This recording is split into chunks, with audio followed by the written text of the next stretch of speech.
আসসালামু আলাইকুম রহমতুল্লাহ। আমি সোহেল খান সাদিক অর্গানিক ফুড থেকে। আমার অ্যাড্রেস হলো খুলনা জাহানাবাদ ক্যান্টনমেন্টের পাশেই ইলগাজের মোড়। তো চেষ্টা করতেছি ভালো মানে পণ্য নিয়ে কাজ করার জন্য। তো গতকালকে আমার এক গ্রাহক আসছে মধু নেবে। তো শামীম ভাই ওরা আগে থেকেই নেছে, ওনার ছেলেরে পাঠাইছে।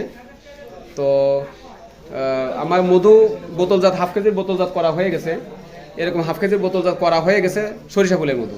তারপর আমাকে বলছে ডায়াবেটিসের সমস্যা আছে আব্বুর।